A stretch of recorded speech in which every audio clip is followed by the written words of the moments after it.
This is the Seven Figure Standard Podcast, hosted by Arash Vossoughi and Mykie Stiller, with mindset and strategies to help you break through and create personal freedom. Hello, everyone, and welcome back to the Seven Figure Standard Podcast. I'm Mykie Stiller, joined by my co-host, Arash Vossoughi, and we're so thrilled to be back with you for another episode. And today we're going to be getting into a powerful concept called subjective control. This is a term you may or may not have heard before, but our goal is that after today's episode, you know just how valuable this can be if understood and applied in your life. So, Arash, how are you doing? I'm great, Mykie. How are you? I am doing great as well. And I'm excited to get into today's episode because I know how much it can help all of our listeners.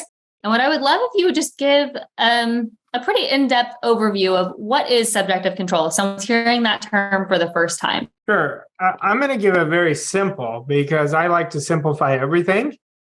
Subjective control is you're dictating what is going on inside of you. And now the biggest challenge that we all have is getting in control of our mindset and making it stronger than our emotions. And we want to get to the point that we don't let anything from the outside disturb us. That's subjective control. And so you're looking at the result, but you're not disturbed. You're not, even if you have great results, it doesn't impact you. It doesn't mean you don't feel good, but you don't let your ego go too high and drink your Kool-Aid too much, because that's dangerous too. And so subjective control is you're objectively in control of yourself, and you're controlling what you're putting in to the greatest power we have, which is our subconscious mind. And we're dictating the thoughts, the feelings, the actions, what our attitude is towards that. So, Raj, how do you practice subjective control? Because it can be really easy to make up scenarios in your mind and maybe think like, okay, I won't react. I'm going to respond. I'm going to stay calm. But then once you're hit with adversity or once you're hit with something, how do you stay in control? Well, we have to prioritize attitude first. We have to understand it. A lot of people say, oh, I know a brief definition of attitude. And we talked about attitude several episodes back, but we have to prioritize it and understand attitude is at the core of everything we create. Either a great attitude towards something, a mediocre or bad, but most people are not prioritizing their attitude.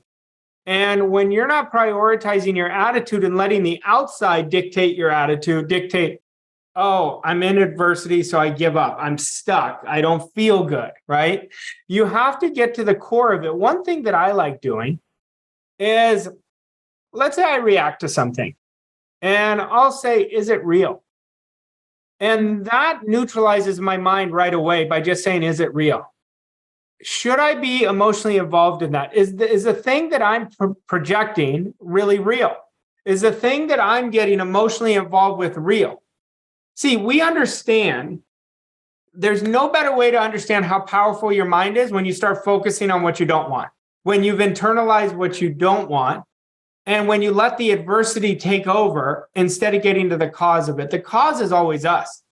The cause is always our belief around it. The cause is a trigger that we've suppressed that reminds us something from the past that we didn't like. And then it's almost like we're replaying that like it's right here, right now, when it's not. So I remember Earl Nightingale used to say, like, over 86% of the things we worry about are not even ever happen. And there's nothing more accurate to that. You know what just popped in my mind is the passage by James Allen, and as a man thinketh, calmness of mind is one of the beautiful jewels of wisdom. And I've always thought previous to this conversation right here that he was talking about mental chaos, mental hurry. But now I'm wondering, was he really talking about this, which is subjective control? What are your thoughts on that? I definitely think he was. Calmness of mind is the greatest jewel we have. Like when we're calm is when we're neutral. See, when we're achieving and setting our goals, both of them, we got to set it first before we can achieve it. But when we're setting our goal, we do it in a calm manner and we accept that idea right away. Now, I want everybody to ask yourself, over the last, maybe it's even today when you're listening to this, did something on the outside trigger you that got you really ramped up in the wrong way? Did somebody cut you off? A lot of people, it'll take something very little. I'm always telling my kids, You can learn a lot through your kids. And they'll tell me, oh, this person made me feel this way. And I'll tell my kids all the time, you've got to get to a point that nothing disturbs you from somebody else. Now, they roll their eyes at me. They think I'm crazy. But eventually they're going to get it because I keep that same message. That's what we have to do as business professionals. That's how you create your world. You create it for being in control. Think of a time, Mykie, I want you to think of this. And for everyone listening to you, I want you to think about it. Think of a time where you created the most amazing experience, whether that was a result you created, you just were so in the present moment, you were dictating what happened. See, the result is not what fulfills us. It's the pursuit of who we're becoming and getting subjective control, dictating that objective confidence that creates the subjective control. So is it the higher faculty of the will that you must use to hold subjective control? There's two of them. Subjective control comes from the will and the reasoning. Reasoning is our ability to think. So what does that mean? We could think whatever we want. So we can accept what we don't want, or we could accept what we do want. See, this is where faith comes in. You want to see what you want all day long, and you want to believe in the incredible. What's incredible? Your subconscious mind. Whatever you give it, it's going to express. And then you're going to receive what most people call miracles that us at Voss Coaching Co. call standard. I want it to be a standard. This is what it is. I want everybody's program from now on going to be, I am coming from the program of my goal. That's called subjective control. Even though I don't see it with my five senses, everything I do, every decision I make, I come from it. Every attitude I have, I come from it. Every discipline comes from the goal, not what my present disciplines are. My present disciplines are outdated to get me to where I want to go. But here's the thing, we have to be calm. We don't fight it. If we just relax and just ask ourselves these questions, every decision, if we start our day from this point on, that every decision today is going to come from the person who would achieve that goal. Now, but then you actually obey yourself, you obey the intent. And remember, intent's just frequency of a thought. You're giving yourself a command and doing it. And every decision comes from that. Every attitude comes from that. Every standard comes from that. Every discipline comes from that. And then you're going to operate with a new identity. And the identity is the foundation of your results. Okay, this is so good. And it has me with all sorts of questions that I want to ask you to dig in a little bit deeper. And you were just talking about coming from the goal. Every decision is from the goal. Every discipline is from the goal. And we had a Q&A call, I want to say last week, where a client said, well, okay, if I had achieved my goal, then I'd be buying a private jet, but I obviously can't do that right now. So I just don't understand. Like, it wasn't clicking in his mind what you meant by acting from the goal. And you explained it so beautifully on that Q&A. And I think it will resonate and help everybody listening. So would you explain that a little bit deeper on what it means to come from the goal? Yeah. So a lot of people come from a materialistic, what they would have, which is fine. They could do that. I'm more interested in what are the three things. I told this client, what would be if you already had that goal right now, what were the three disciplines that you would have created? And then it started clicking with him. See, to me, the having is an effect. It's not the cause. I want everyone to get to the cause. The cause is us. The cause is our disciplines. So what type of experiences would you have in terms of disciplines? What type of disciplines would you have made as part of your identity to achieve that goal? Maybe it's subjective control. Well, I know it has to be. That's like at the forefront. It has to be, because that's going to control your attitude. The second thing, it would be, what if you were much better at your craft? Like, how often are you practicing your craft? That's a great discipline. I work with sales professionals all the time. You know what the thing they don't want to do at all? Practice their presentation. You know, the thing that's going to get them to their goal is becoming a master at what they do. And that could be with somebody who's singing, somebody who's a gymnast, somebody who is a aspiring golfer, whatever it is. It doesn't matter what it is, aspiring business owner. But the disciplines are going to create your freedom. I'm telling you this right now. Spend the time building the disciplines as part of your identity. Is it hard? In the beginning, it's hard. And then it gets a lot of fun. In the middle, it's going to be up and down. It's going to be constantly going up and down, up and down, up and down. You're thinking you're losing your mind because that's where the middle is so messy. But keep at it. That's what's going to take you to where you want to go. And get really good with questions. Ask yourself questions. Questions always neutralize you. It's not, when you're asking a question, it's objective. Ask other people questions. So many people are talking to just like they word vomit all the time. And instead of just asking other people questions, and then you're going to get the answers because you could learn from any single person. Arash, you talked about the importance of being neutral. What does it actually mean to be neutral?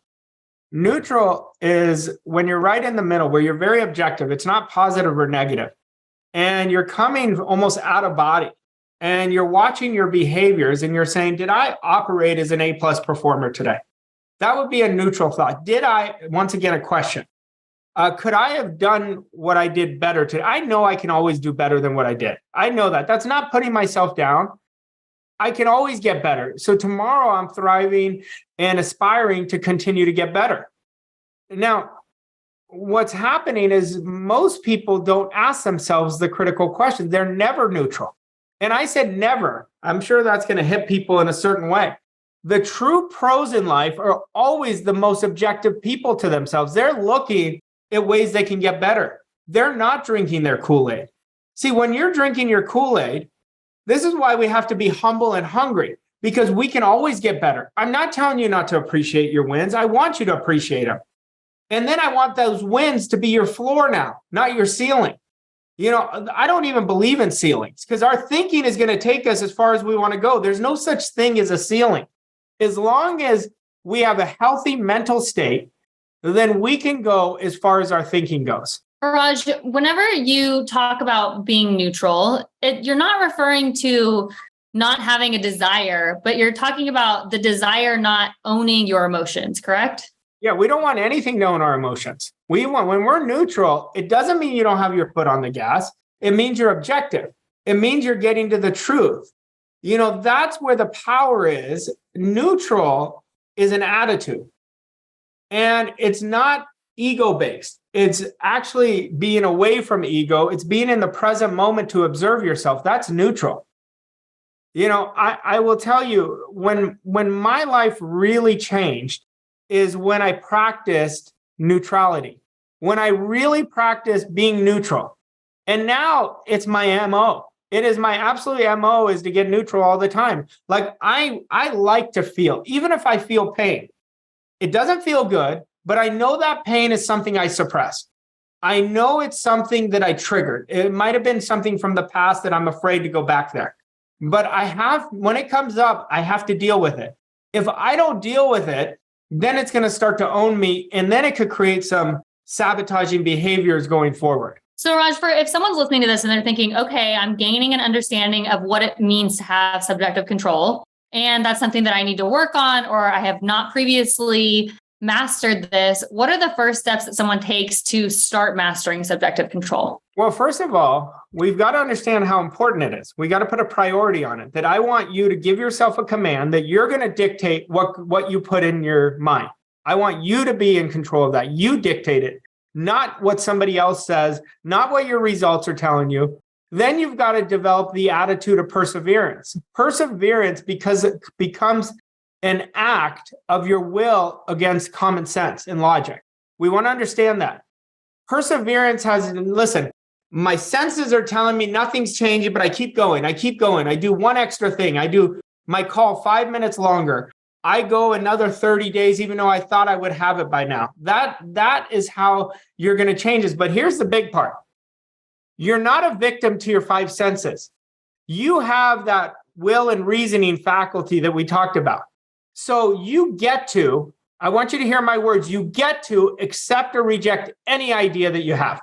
That's why we're not a victim to our five senses. Now, if we're not thinking and we're letting the outside think for us, we're not in subjective control. And then what's going to happen? You're just letting it accept it with your imagination, another higher faculty, and it goes deep down into your subjective. And then guess what? You believe what the result tells you. Your identity is based on the result. See, you've got to value yourself. You've got to value what you're capable of. If one person can do it, anybody can do it. I say this over and over again because I believe it with every cell in my body. If you have a want, that want came from the deeper side of you. It's meant to be fulfilled. Now, how do you fulfill it? You've got to develop yourself. You've got to grow. And you've got to come with a selfless heart. Coming from a selfless heart, to me, is what defines greatness. Greatness is about bringing yourself up and getting people behind you and lifting them up. Greatness is not about ego. It's not about you. It's about we. And when we understand that, because none of us are going to achieve our goals without the assistance of other people. Those are people that are going to be on your team, customers you can help inspire and help them change their results. But we have to start understanding we need people. That's where greatness comes from. And that's where leadership comes from. This is so good. And honestly, I hope if you're not driving, you've got a pen and a piece of paper out and you're taking notes, or you'll go back and re-listen. Arash, I love the way you brought up imagination there, because imagination is one of those amazing superpowers that we have that we can use either to our benefit or to our demise, right? Especially when it comes to subjective control. And maybe we should do an entire episode on imagination and all the higher faculties.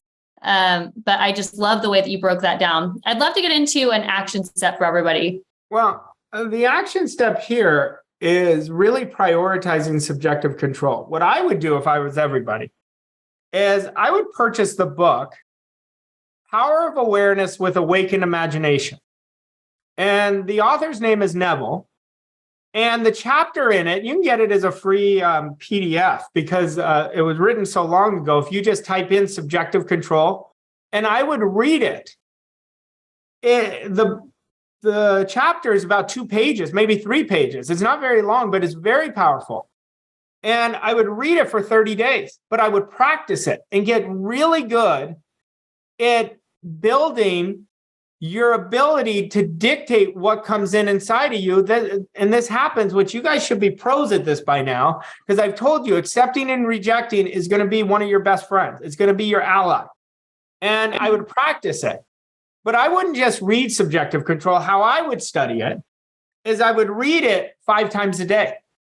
I would literally go deep into it so you keep it on the forefront of your mind.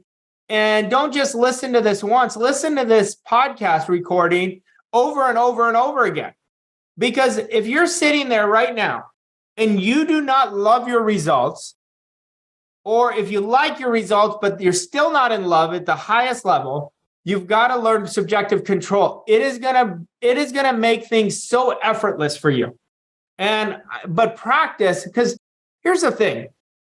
Knowledge isn't power. It's the application of the knowledge that creates the result. But we've got to get in real harmony with repetition. It's very logical. Why should I read something 5 times a day? Why should I say something every 3 hours? That's called learning. And that's how you're going to change. It's the repetition of putting a priority on dictating what goes inside of you and doing it from a neutral perspective. It's going to be, I'm telling you, it will change your results literally overnight. Not exactly overnight, but in 6 months, 3 months, you're going to say, oh my God, it feels so good that I'm not letting anything disturb me. I'm in control. I'm not reacting. I'm dictating what goes on. And I'm feeling. That's a big one, feeling. See, feeling is a key, and most people are not feeling. They're suppressing. I don't want you to suppress. That doesn't mean all the feelings are great. Some of them may be things that is causing the scarcity in your heart that you got to dig back up. I want you to feel. I want you to feel the pain. I want you to feel the joy. I want you, any residual scarcity, we've got to get it out of you because it's going to block the flow of the good you desire to you. Arash, we talk a lot about freedom at Voss Coaching Co. and how the pursuit of freedom is such a worthy pursuit. And I think that the freedom of your peace of mind, freedom of not letting the outside control you is just as important as freedom when it comes to finances or your time. Do you agree? Yeah, for me, no, I don't just agree. I 1000% agree. To me, freedom financially does not happen until you have freedom emotionally. You have to have peace of mind before you're going to create it in your results.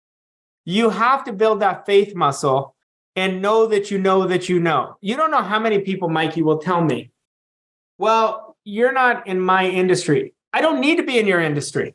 See, your industry, your business, your job is a reflection of you. You're bringing you to the table. So it doesn't matter what it's doing.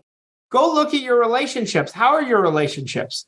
You're putting the same deposits in relationships as you would be towards your business. Everything works the same. How we do one thing is the same behavioral pattern that we do everything. So this is what we've got to lock into and understand. It's always about you, and you're infinite, and you've got to understand that part of you. Once you understand that, you're going to be playing with a competitive advantage because most people do not. This was so good. I think this might be my favorite podcast episode we've done to date. And I could say that about several episodes, but this one was so good and can transform your life. So go ahead and share this with your friends and family. Give us a rating and a review, and we'll see you back next week on Tuesday for another episode of the 7 Figure Standard podcast.